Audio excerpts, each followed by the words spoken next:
Ahora te contaré una cosa. Sentémonos un momento. ¡Ah, qué torpe estoy! Una vez, un rey celebró una fiesta. A ella fueron las princesas más bellas del reino.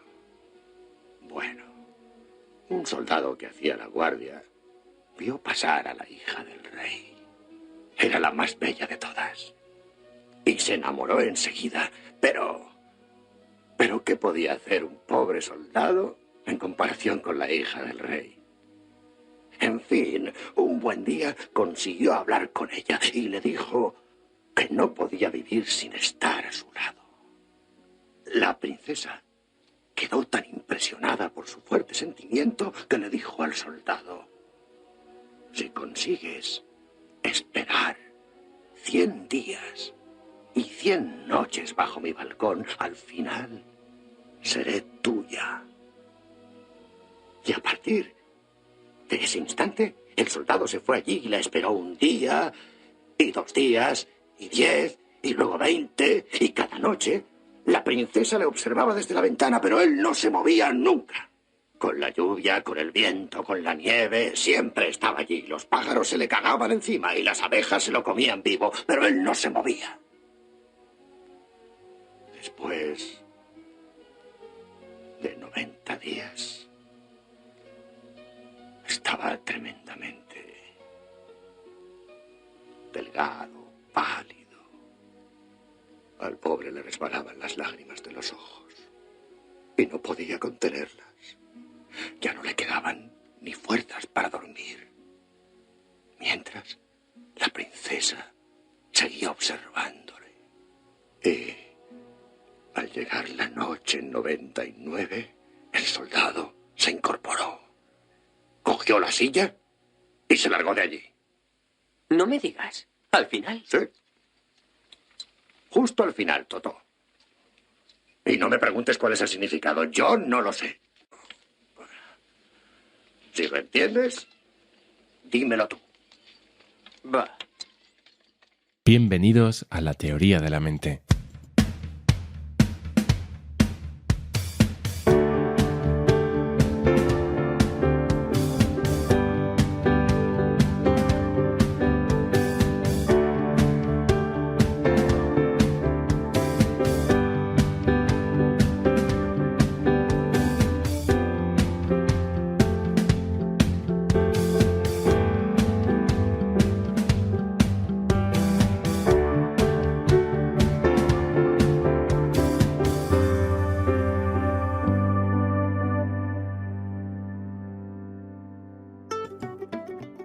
Y bienvenidos a un programa más de La Teoría de la Mente, el podcast dirigido a todos aquellos que tenéis ganas de saber más acerca de la salud mental. A vosotros que padecéis, que investigáis, a los que enseñáis, que trabajáis este mundo tan apasionante, a todos vosotros está dirigido este programa. Recordaros que somos miembros de Amadag y de CEAN, que es el Centro de Estudios para la Ansiedad, y que podéis encontrarnos en la web www.amadag.com. Nuestra página de Facebook también es La Teoría de la Mente, y que si queréis llamarnos, pues llamar al 911198157, 911198157 en horario de tarde de 4 a 8:30. Por último, si queréis escribirnos, hacedlo a info@amadag.com.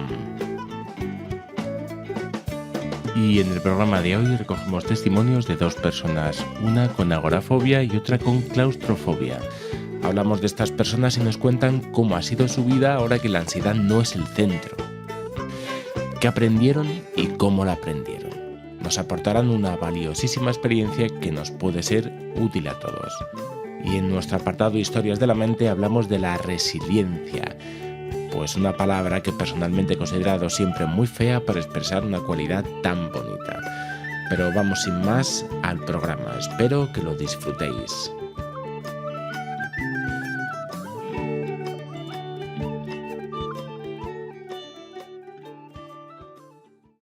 Chanting Nelson Mandela. This is an unbelievable moment. Let's go now to live coverage from Ellis Park. Africa, Manu Padami.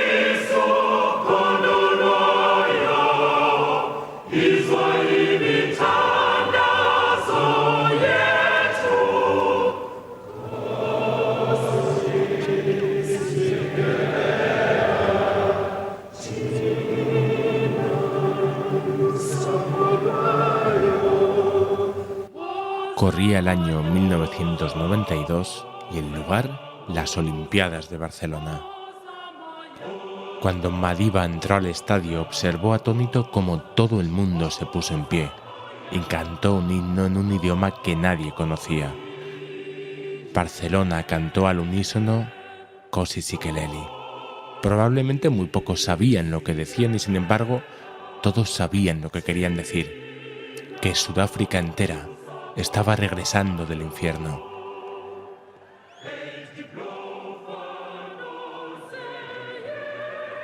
Durante más de 45 años, el apartheid se convirtió en la doctrina de segregación racial de Sudáfrica. Aunque la segregación existía desde tiempos coloniales, fue introducida como política oficial en 1948 por el Partido Nacional y permaneció hasta la transición a la democracia en 1994. Una minoría blanca, un 21% de la población, mantenía sometida al resto del país mediante torturas, ejecuciones y encarcelamientos. Todo hacía prever un baño de sangre, una venganza, una revancha. Años después, Mandela realizó un discurso.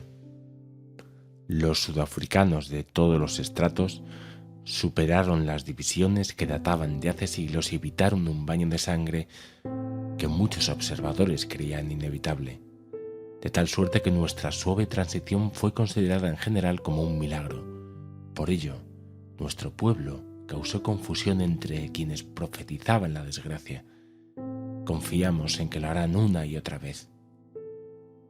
Mandela logró integrar Sudáfrica como una nueva nación, con una nueva bandera y un nuevo himno nacional.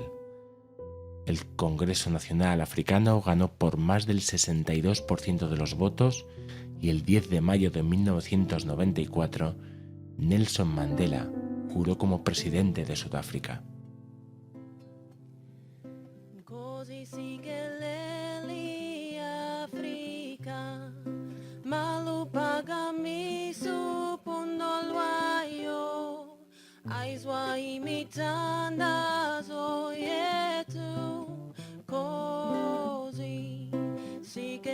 En la película Invictus se recrea lo que Mandela dijo a Pienaar, que era el capitán de los Springboks, la selección nacional de rugby. Recuerdo que cuando me invitaron a los Juegos Olímpicos de Barcelona 92, todo el mundo en el estadio me dio la bienvenida con una canción.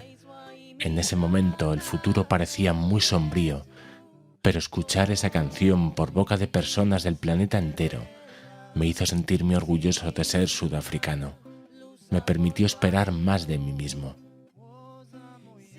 Mandela permaneció 27 años en prisión, lejos de las personas importantes de su vida, privado de libertad, y sin embargo no se endureció ni se ablandó. Se convirtió en una mejor versión de sí mismo. Para Mandela y sus compañeros, la prisión fue una universidad. En una ocasión, un amigo le preguntó cómo había hecho para dejar de ser el machista redomado que era de joven y convertirse en defensor de los derechos de la mujer.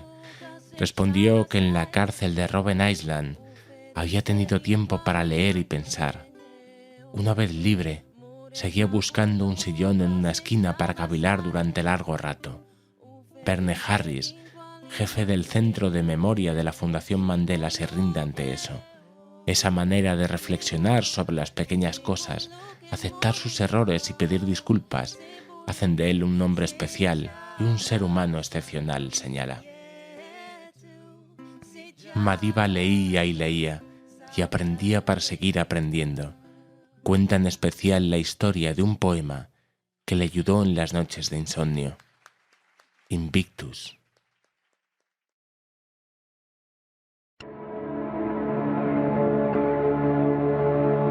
En la noche que me envuelve, negra como un pozo insondable, doy gracias al Dios que fuere, por mi alma inconquistable.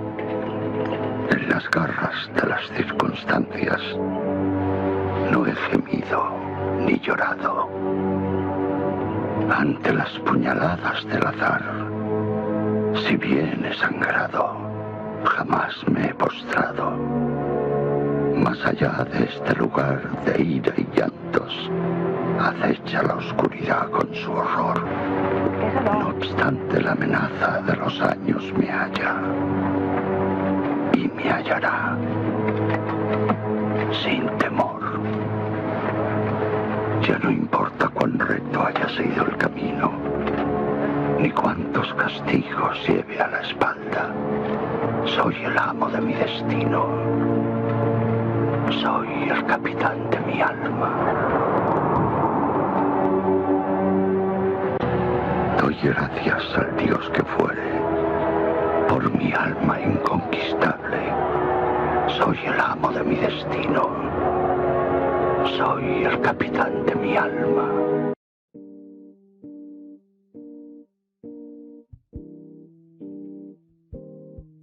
William Henley, el autor del poema Invictus, padeció de tuberculosis. La enfermedad afectó a sus huesos y siendo muy joven sufrió una amputación por debajo de la rodilla, ya que esta era la única forma de preservar su vida. En 1875 escribía el poema desde una cama de hospital. A pesar de sus problemas de salud, vivió su vida de una forma activa hasta su muerte a los 53 años. Su amigo Robert Louis Stevenson basó su personaje del capitán Long John Silver, en español John Silver el Largo, de la Isla del Tesoro en él. Pues muchas de las personas que vemos a diario se sienten condenadas, presas de una cárcel de ansiedad. Para sentirse prisionero a menudo no hacen falta muros ni barrotes. Mandela fue en cierto sentido más libre en la cárcel que muchos hombres que no han pisado una prisión en su vida. Quizás la libertad no está donde imaginamos, porque la libertad más profunda habita en el interior de los hombres y de las mujeres. Digamos que una cosa es tener la libertad y otra cosa muy diferente es ejercer la libertad. Quizás ejercer la libertad implica una responsabilidad. La expectativa de curación de algunas personas se basa en que de nuevo van a ser libres mediante la aplicación de alguna técnica milagrosa. Es como aquellos anuncios que prometen perder peso sin poner nada de tu parte. Hace poco incluso he podido observar que se estaban vendiendo unas pulseras que te hacían más inteligente por el hecho de tenerlas. Pero nada más lejos de la verdad, porque parece que uno quiere ser libre sin consecuencias. Pero es que resulta que querer serlo tiene consecuencias. ¿Conocéis la historia del gambito? El gambito, en su concepción inicial más técnica dentro del ajedrez, implica el sacrificio inicial de una o más piezas en aras de conseguir una ventaja táctica al obtener una mejor posición. Bueno, pues Ruy López, uno de los históricos ajedrecistas de la escuela española, acuñó esta acepción en 1561 a partir de la expresión italiana dare il gambetto, que significa poner una trampa. Aunque su traducción más literal diríamos que es como poner una zancadilla. Una vez más, los 64 escaques pueden enseñarnos algo, ya que me imagino que aparecerán alguna vez más por este programa. Por lo general, el otro jugador debe aceptar el gambito para luego volver a dejar otro peón a su adversario. De hecho, durante el siglo XIX, aquellos que lo declinaban eran abucheados, y esta es una de las maneras de resolver y reequilibrar el juego. En el ajedrez son importantes el número de piezas y su valor, pero a menudo la posibilidad de desarrollar el juego, de movimiento o de dominar el centro son valores que son tan importantes como las piezas en sí. Evans, al que se atribuye el famoso gambito, era un capitán de barco que navegaba por el mundo como correo y del que cuentan que descubrió la jugada por casualidad en una de sus partidas. Se convierte así en uno de los exponentes del juego romántico, donde el resultado no importa tanto como la belleza de la partida. Así que veréis, cualquier decisión que tomemos en la vida implicará un coste. Aunque decidamos apoltronarnos en el sofá, sigue teniendo un coste. Por eso es un error declinar el gambito si pensamos que esto no va a tener una repercusión. Así que si decides no aceptarlo, prepárate para planear otro juego. porque el juego seguirá. Bueno, pues antes de iniciar esta entrevista, comentaros que ha habido unos ciertos problemas de audio. Se oye mucho un siseo. Entonces, bueno, os recomiendo que escuchéis la entrevista no con los cascos, sino en la medida que podáis, bueno, pues con algún reproductor externo. De acuerdo. Bueno, Vale. pues con nosotros están dos personas muy especiales. Hablamos de dos mujeres que han vivido con fobias durante una parte muy importante de sus vidas y que han mantenido una lucha pues prolongada contra la ansiedad. Y bueno, pues por fin ya se sienten, por lo que vamos a ver, un poco ganadoras en esa lucha. Sí. Hablábamos anteriormente en el programa de cárceles, recordad todo lo que hemos estado hablando de Mandela y de cómo muchas personas viven en celdas durante una etapa muy importante de su vida y sin embargo vosotras, bueno, pues estáis sintiendo que de alguna manera sí que habéis escapado de esa prisión. Pues muy buenas noches, Ana y Maite. Buenas noches. Bueno, ¿por qué no empezamos un poco contando un poquito de vuestra historia, ¿vale? Yo os iré haciendo preguntas acerca de ella, pero bueno, si lo primero que os pediría es, vamos a contar un poco, os presentáis si queréis y a partir de ahí vamos contando la historia. ¿Quién quiera empezar, o Ana o Maite? Venga, Ana, empieza. Venga, pues muy bien. Pues yo empecé con la agorafobia, la verdad es que recordando, yo creo que mucho antes de lo que yo creía. Oficialmente a partir del primer ataque de pánico, que fue del año 95, y bueno, pues fue un ataque que claro, de esos que ya no olvidas nunca, en la Plaza Mayor, Navidad. Ajá. Y de pronto pues malestares, mareos, ahogos, sensación de muerte, yo no sabía aquello que era. Iba con la que era mi pareja, iba con mi hija y la niña tenía 6 años, pensó que yo me moría y bueno, yo también lo pensé. SAMUR, en fin. O sea, fue una sensación muy fuerte, repentina que tú tuviste. ¿Y a ti te había pasado esto?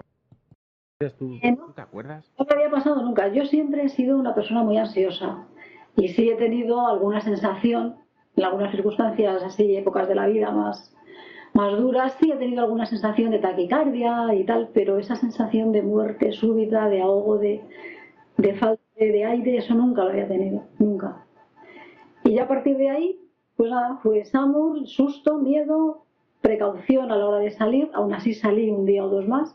Ajá. Y volví a tener otra crisis en un ambulatorio de médicos y bueno, pues a partir de ahí ya esa fue, yo creo que aún más dura.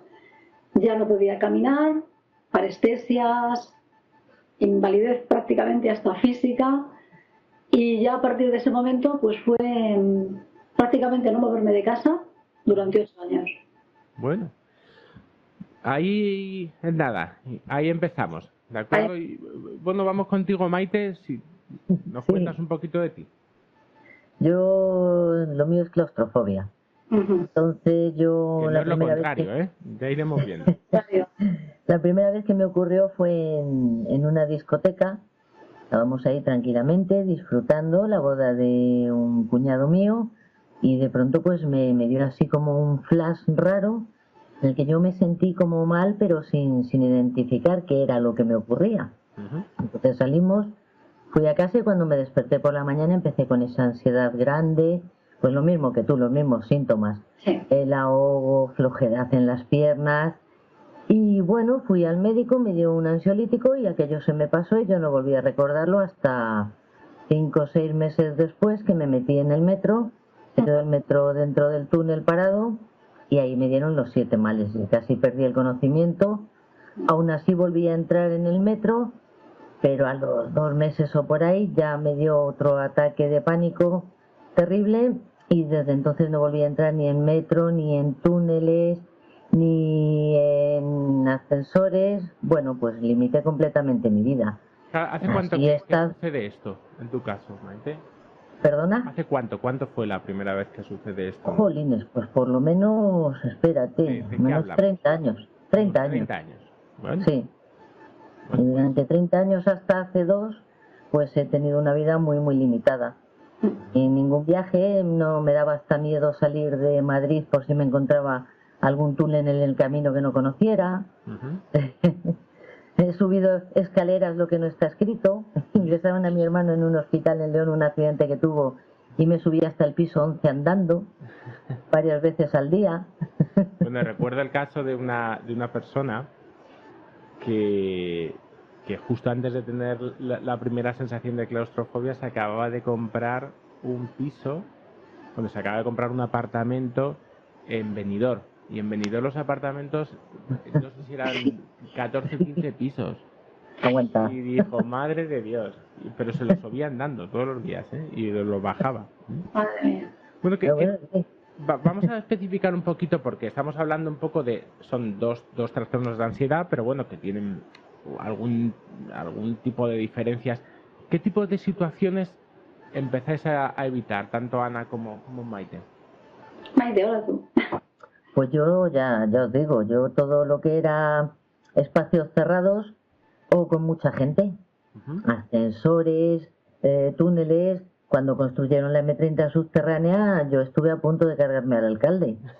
Alguien nos ha acordado de Gallardón, mucha gente que yo conozco, ¿eh? Sí, yo decía, este señor está tarado.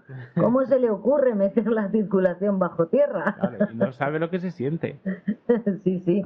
Y bueno, todo, ya os digo, yo no podía entrar a una discoteca, incluso en la calle si había mucha gente, así, pues yo qué sé, navidades y eso, evitaba los sitios con demasiada gente, porque tenía la sensación de que me faltaba el aire. Más como soy bajita, pues siempre voy un poquito más por debajo de la gente, con lo cual parece que el aire te llega menos. Claro, a menos altura, ¿no? Más dificultad de aire hay. Claro. Lo que son las cabezas, ¿eh? Que sí es algo, pero es que lo peor de todo es que sabes que es irracional, pero no lo puedes evitar. Claro, porque vosotras sabéis que eso evidentemente no es un miedo racional, por lo menos al principio, Sí, pero absolutamente.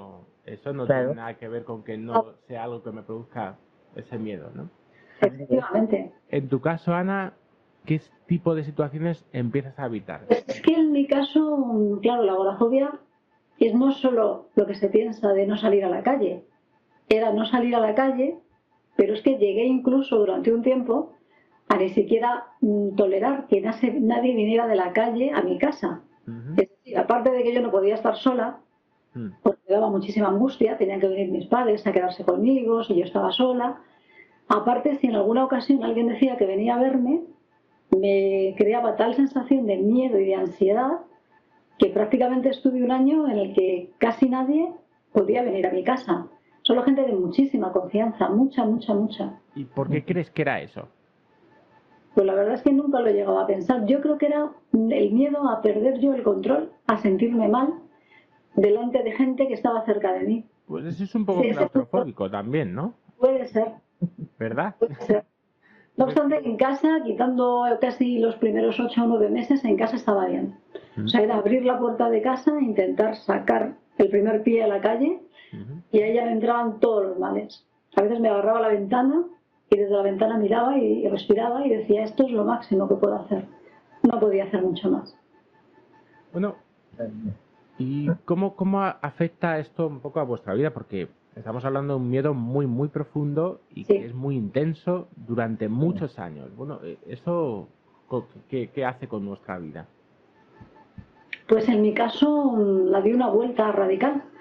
Yo estaba trabajando, era profesora en un colegio, tenía una hija de 6 años y de pronto, pues bueno, mi colegio estaba de mi casa como a 5 o 6 minutos andando y no pude volver nunca a clase.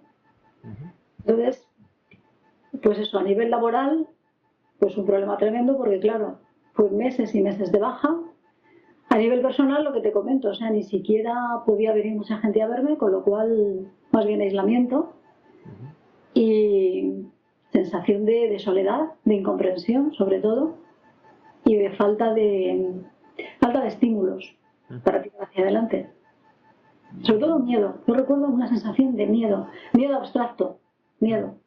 Miedo que no se puede explicar mucho, ¿no? Sí, efectivamente. En tu caso, ¿cómo afecta, Maite? Es decir, que Yo me sentía muy impotente y me daba mucha rabia. Me daba mucha rabia porque había muchas cosas que quería hacer y no podía, ya os digo, en el sentido de que yo pues me gusta viajar y me gusta moverme y me daba miedo salir de Madrid, por eso pues si me encontraba un túnel que no conocía, viajar hacia el norte pues era una desazón, salía siempre con un ansiolítico en el bolsillo, por lo que pudiera pasar. Eh, Cambié todas mis rutas, yo antaño usaba siempre el metro y entonces me empecé a conocer todas las líneas de autobuses, todos los túneles que había en la capital. Los Tenías un ascensores. mapa mental, ¿no? Sí, sí, sí. Los ascensores dejé de conocerlos. Te limita mucho. Te limita mucho y sobre todo yo tenía la sensación esa de que me estaba perdiendo muchas cosas. Estaba perdiéndome muchas cosas por ese miedo, esa tontería. Pues mi marido me decía, Chata, nos vamos a tal sitio. Y yo siempre le ponía mil excusas, pero no le decía la verdadera. Era por si me encontraba en algún sitio que tuviera que entrar y estuviera cerrado. Porque esto es algo un poco que se lleva un poco en silencio, ¿o no? Sí, porque la gente parece como que te toma como que estás loca. Es que además es algo que no entienden, ¿no? Porque como para ellos esa sensación de que te va a faltar el aire, porque claro, en mi caso es que me va a faltar el aire. Que si hay mucha gente, pues como que hay menos aire, si está cerrado como que no entra el aire, y entonces eso se lo cuentas a la gente y se ríe de ti. Y dice, anda, ¿qué estás diciendo? Tú no estás bien de aquí. Entonces... En tu caso, Ana, ¿tú sí encontraste comprensión a tu alrededor? O... Yo, por parte de mi pareja, sí encontré bastante compañía y comprensión, pero en general costaba mucho explicar a la gente que yo no podía salir a la calle estando bien, aparentemente, porque físicamente estaba absolutamente normal. Entonces ni se me veía demacrada, ni triste, ni llorosa. O sea, me veían como todos los días. Pero sin embargo yo no podía salir a la calle y no podía explicar qué me pasaba, porque no se entiende. No, sal, si es un poquito, si es de aquí a la esquina, ¿qué más te da? Si no hay nada, si eso es de la cabeza, si es psicológico, claro que es psicológico. Y no se entendía bien. Yo procuraba tampoco comentarlo mucho hasta que ya, claro, estallé y evidentemente al ver que no salía de casa, yo explicaba, pero dudo mucho que llegasen a entenderlo. Es que tampoco lo entendía yo. Claro. No lo podía explicar mucho porque yo misma tampoco lo entendía. De todas formas, cuando se lo cuentas a la gente, como que quieren ayudarte, sí. Pero más que ayudarte, te desayudan. Sí. Intentan darte ideas que no se dan cuenta del daño que hacen en muchas ocasiones, incluso, ¿eh? Sí, sí, a mí me decían los amigos, venga, vamos a entrar al metro. Sí. Y me decía, y a lo mejor entrábamos a algún ascensor de las pocas veces que subía, se ponían a hablarme, pero muy nerviosos, muy deprisa. Sí. Estaban más asustados, ¿no? Me creaban más, sí, iban más asustados casi que yo. Claro, es que además eso pasa también, ¿no? Que la gente que está a su lado se asusta, no saben cómo reaccionar en el momento determinado y casi te crean mayor dificultad a ti, porque ves que no saben qué hacer y claro, tú necesitas ahí una figura de apoyo que normalmente no la tienes. Claro. Que es difícil encontrar muchas veces, porque como decíamos antes con lo de Gallardón, si él no pasa por esto, él no tiene idea, ¿no? Claro. De que esto le pueda suceder a una persona, ¿no? Efectivamente. Pero entiendo que vosotras, que sois dos mujeres muy valientes, llega un momento determinado en el que encontráis o le dais un poco la vuelta a la tortilla, ¿no? Entonces, entiendo que algo o algún clic empieza a pasar en vuestra vida que hace que, bueno, pues que os planteéis, ¿no? De otra manera, quizás no quiero seguir así durante mucho tiempo más, o ¿qué es? No sé si hay alguna chispa, algún momento en vuestra vida que hace que eso cambie. Sí, en mi caso fue cuando mi hija se fue a trabajar fuera. Se fue a trabajar a Rambouillet, cerca de París, y nosotros íbamos a verla en el coche. Eran 1.200 kilómetros. Eran 1.200 kilómetros en coche y con los túneles que hay por el camino. Porque claro, ir hacia el norte, pues cada vez que vas hacia el País Vasco, para llegar a la frontera, pues ahí vas pasando túneles. Luego nosotros entrábamos siempre por...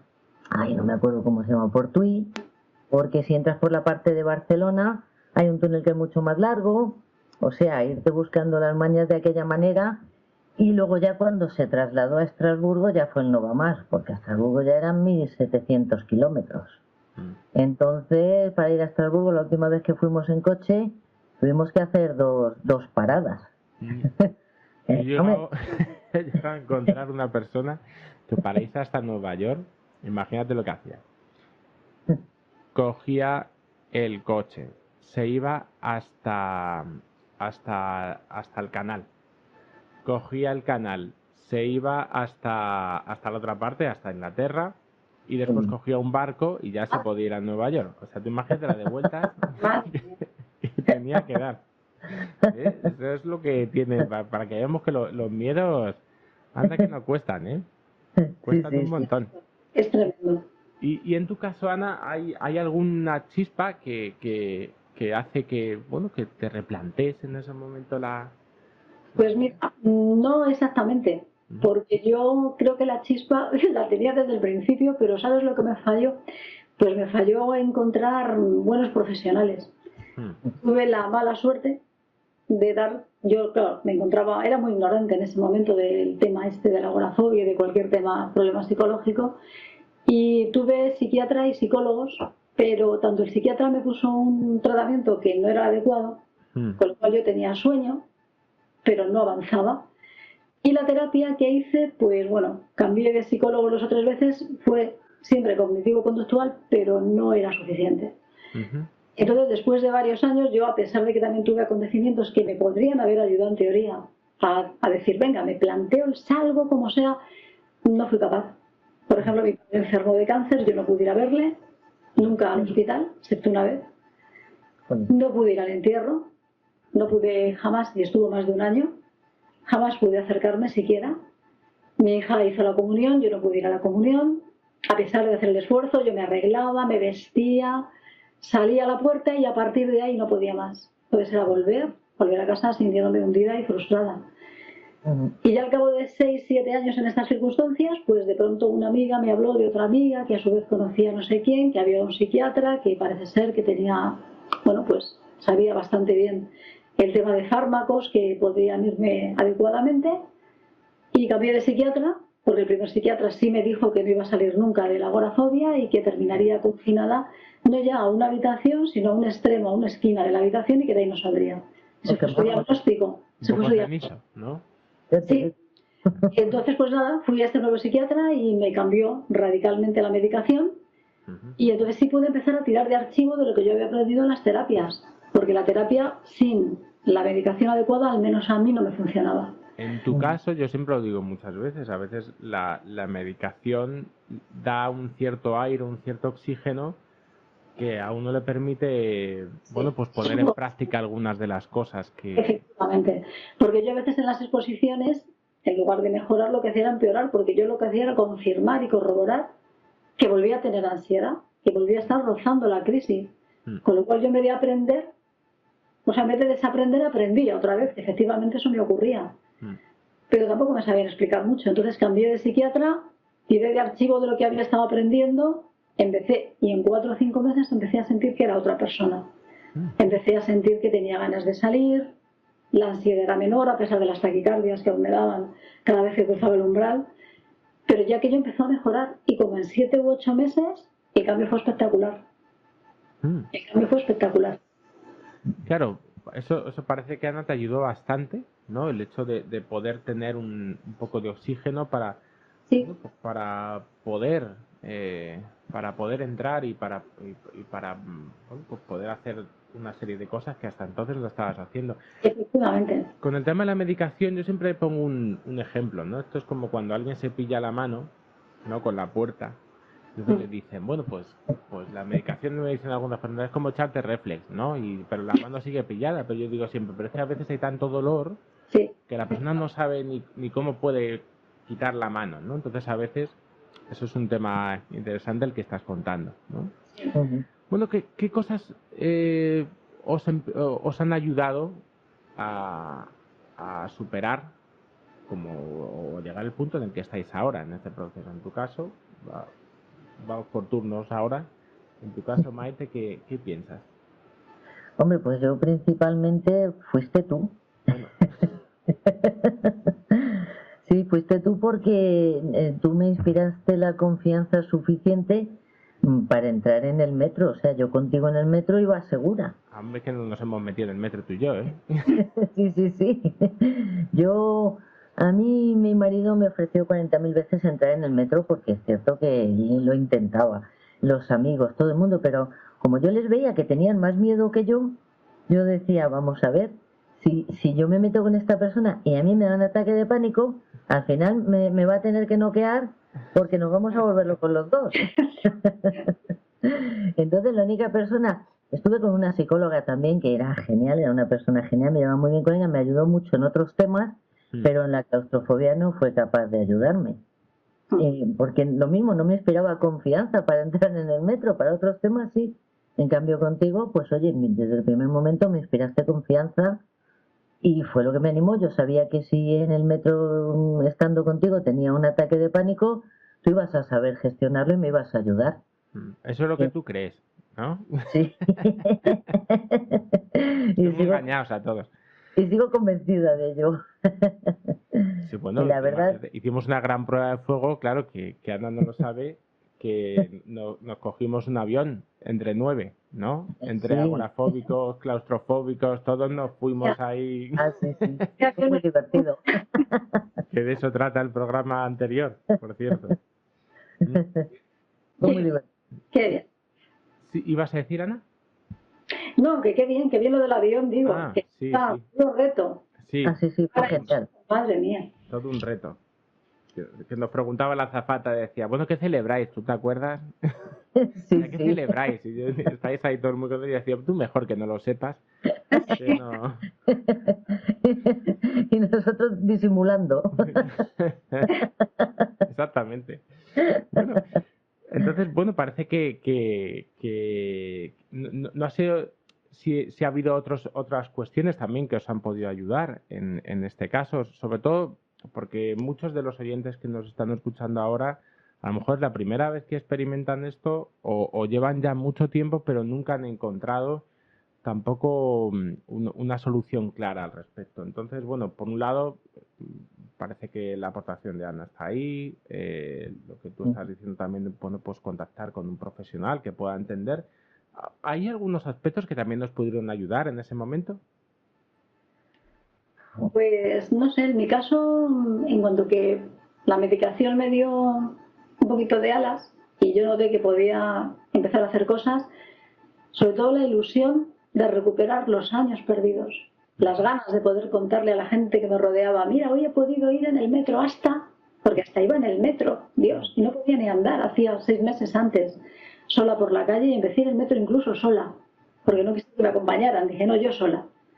Y eso, ese reto de todos los días, esa ilusión por compartirlo con la gente que había estado ahí conmigo, a mí eso me ayudó mucho. Y yo tenía también las ganas de salir con mi hija. Yo, desde que ella tenía 6 años, nunca había ido con ella a ningún sitio. Si había estado enferma, yo nunca la pude acompañar al médico. Si íbamos de compras, yo nunca iba de compras con ella. Entonces, empezar a recuperar eso día a día era, para mí era el aliciente mayor. Hombre, el superarte también representa mucho. Yo estaba muy orgullosa y se lo contaba a todo el mundo. Mira, hoy he entrado en el metro, hoy he ido en ascensor, me voy a ir en avión, que lo sepáis, que me voy en avión. Cada viaje que haces, al sitio, bueno, la gente además se alegra mucho también. Y mandando fotos por el WhatsApp, con el pulgar hacia arriba. Sí. Claro, porque digamos que no es ir en avión en realidad, ir en avión es fácil, es ir más allá de uno mismo. No tiene nada que ver, claro. Pero si no pasa nada en el avión, ¿no? Si no es que no es el avión, si me da igual que sea un avión. Pues si es un taxi, o sea, en ese momento te da lo mismo. Es verdad. No es eso, ni mucho menos. Es la superación, lo bien que te sientes contigo mismo de decir, hombre, lo he conseguido. Qué fuerte he sido, qué alegría. Nunca pensé llegar a esto y ahí te quitas, y además es que te quitas un peso, te quitas un lastre importantísimo. O sea, ya tu vida es otra. Yo ahora tengo unas ganas de viajar, de conocer, de como que he perdido mucho tiempo. Sí, lo mismo me pasa. Tengo que recuperarlo. Y además valoras todo muchísimo, o sea, desde estar comiendo en un restaurante que la gente está tan tranquila porque piensa que eso es muy normal, tú lo valoras porque dices, "Ah, estoy aquí por fin". Y a mí eso no se me olvida, ¿eh? Yo creo que no se me va a olvidar nunca. Es que yo creo que no hay día que yo no vaya en el metro, vaya incluso por la calle dando un paseo por el parque, paseando al perro. Yo creo que siempre hay un recuerdo, un pensamiento de decir, qué bien que estoy aquí. Sí, es verdad. Y eso es la parte positiva, eso tampoco nos lo quita nadie, Maite. Sí, Eso, ahí está. eso lo tenemos nosotras allá, vamos, para toda la vida. Sí. Y hablemos un poco de esta palabra mágica que es eso de curarse, ¿no? Porque yo creo que la gente cuando dice que se va a curar se imagina ya una playa con cocoteros y que ya no pasa nada más en la vida, ¿no? Sí. ¿Os consideráis curadas, entre comillas? Es decir, ¿qué es para vosotras esto de curarse? No sé, sí, habla Maite, di. Sí, hombre, vamos a ver, yo me considero curada, pero tú en una ocasión me dijiste, hay que estar atentos porque la mente es muy juguetona y hay veces que quiere volver atrás. Y es cierto, hay veces que da la impresión de que como quieres volver atrás, pues de esta tontería que estás en un sitio y estás despistado y de pronto se cierra una puerta y dices, ¡ah! Se ha cerrado. Y dices, no hombre, no, si yo ya no tengo claustrofobia. Y automáticamente ahí controlas tus pensamientos y tus historias y ya vuelves a funcionar. Yo, aunque no tenga que entrar en el metro, aunque no me haga falta, por lo menos una vez a la semana entro en el metro y me hago un viaje en el metro, para no desacostumbrarme, por si acaso. Por si acaso, ¿no? Por si acaso. Sí, a mí me pasa lo mismo. Además, me acuerdo que un psicólogo que tuve me decía que la agorafobia es la enfermedad de los ISIS, porque siempre estás diciendo, ¿y si me pasa esto? ¿Y si me pasa lo otro? Y a mí me ocurre un poco lo mismo que a ti, Maite. Procuro no desaprender eso, que soy capaz de hacerlo. Sí. Pero sí hay momentos en los cuales parece que se te viene el recuerdo, o aquella neurona que se quedó por ahí medio conectada, Sí. que sí que crees, dices, uy, a ver si, pero no. No, pero no lo dejamos. No se No puede. volvemos atrás nunca. No se puede. Y para tomar impulso. Exacto. Porque sois buenas alumnas. Sí.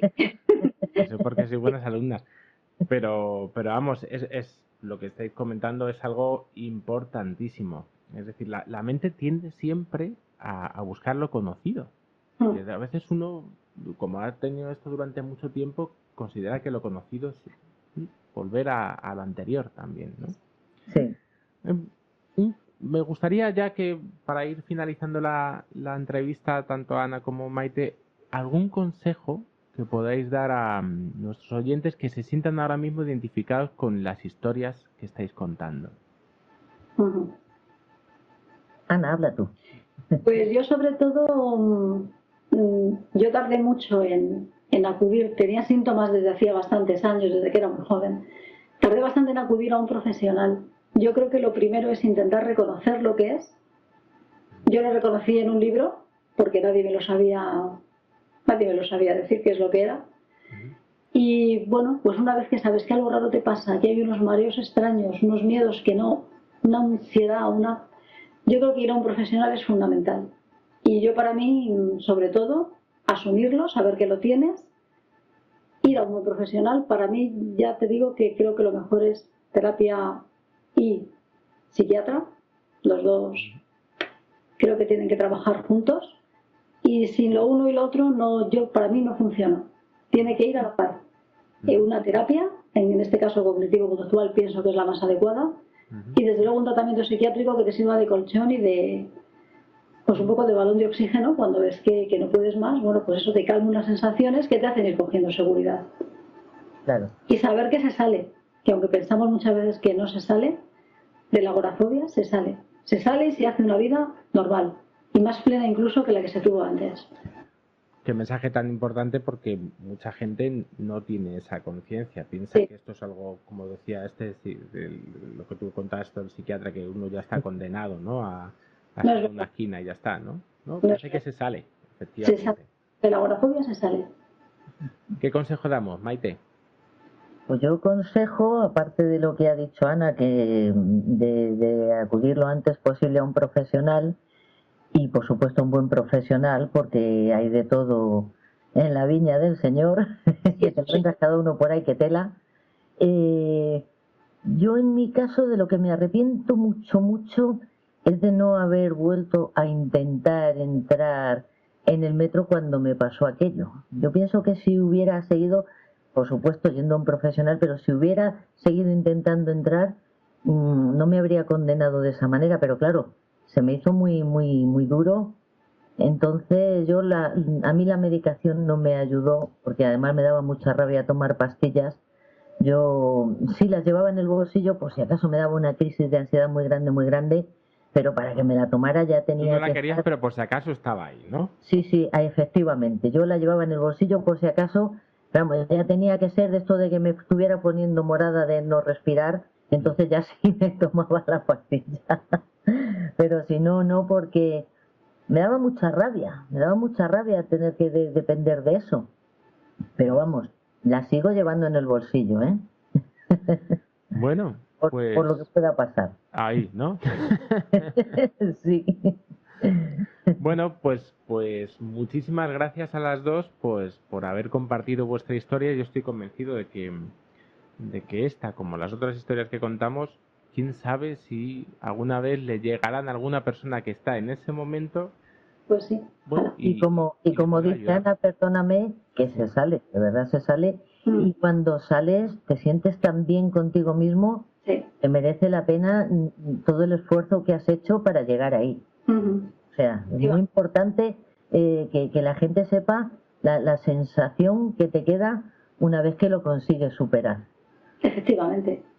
Pues Que es una sensación de satisfacción y de seguridad, sí. Que es para disfrutarlo ya al resto de la vida. Sí. Bueno, pues como siempre digo, yo espero contar con vosotras para algún otro programa, porque aquí vamos a estar al pie del cañón. Puesto. Muchísimas gracias a las dos y muy buenas noches. Gracias. Rubén, muchas gracias. A Rubén y Maite. Qué palabra más fea para una cualidad tan bonita.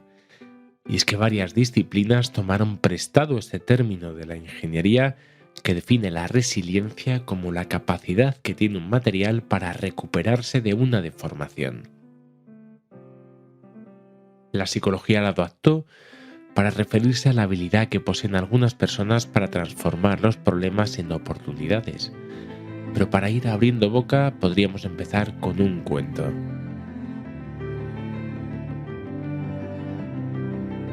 Un día el burro de un campesino se cayó en un pozo.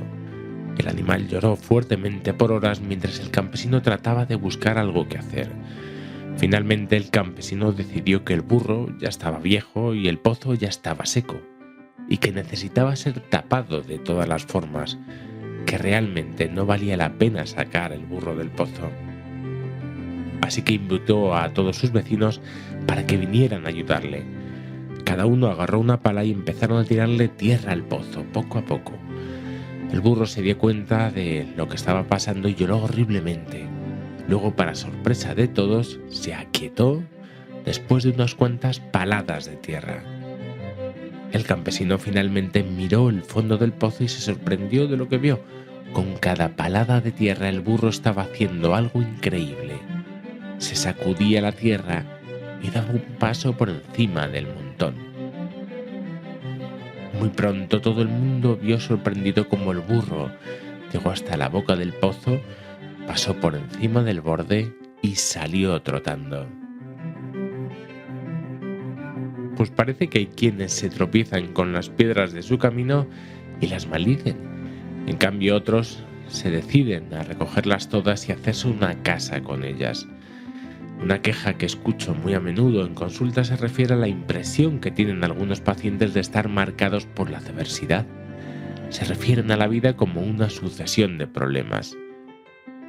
Salen de una y no dan tiempo casi apenas para respirar porque entran en otro tipo de problemas. ¿Pero es que acaso creemos que nos vamos a ver alguna vez libres de ellos? Quizá imaginamos una especie de paraíso en la que la felicidad brota de alguna fuente y en el que nos hemos salvado de cualquier dificultad o preocupación. Muy lejos de ese anhelado Edén, nos encontramos con la vida que no es precisamente un lugar para estar tranquilos, porque la vida nos exige estar respondiendo continuamente a retos, a los viejos y a los nuevos. Tras una montaña surge la siguiente. Si existen cualidades comunes que caracterizan a las personas que salen reforzadas ante la adversidad, podríamos enumerar algunas de las características. En primer lugar, la capacidad de identificar de manera precisa las causas de los problemas, teniendo una visión clara y no distorsionada de la realidad. Realizan una buena gestión de sus emociones, sobre todo ante la adversidad, y pueden permanecer centrados en situaciones de crisis. Tienen también un optimismo realista, es decir, piensan que las cosas pueden ir bien, tienen una visión positiva del futuro y piensan que pueden controlar el curso de sus vidas, pero sin dejarse llevar por la irrealidad o las fantasías. Tienen confianza en sí mismos y en sus capacidades. Dicen que ante la adversidad presentan un locus de control interno, es decir, piensan que existe una alta relación entre su comportamiento y las consecuencias de los mismos. Son empáticos, es decir, tienen una buena capacidad para leer las emociones de los demás y conectar con ellas. Y por último, se orientan también hacia lo nuevo, viéndolo como una oportunidad para aprender.